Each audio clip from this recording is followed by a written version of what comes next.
সবাই ঝুমুরের জন্য বসে আছে। তো যেমন কলেজ মোড়,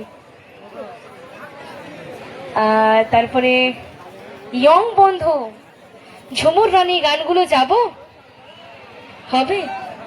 আমার দিদি ভাইরা খেয়ে আসেনি নাকি? হ্যাঁ, জোরে হবে একদম। একটু লজ্জা লাগছে পূর্ণিমা, লজ্জার সাথে ঠান্ডাও লাগছে।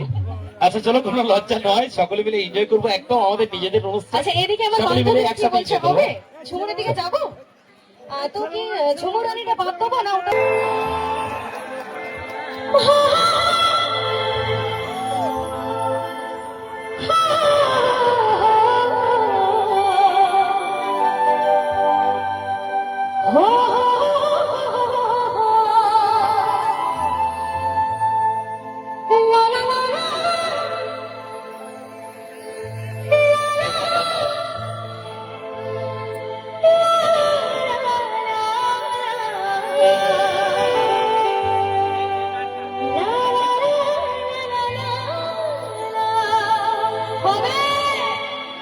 চলো।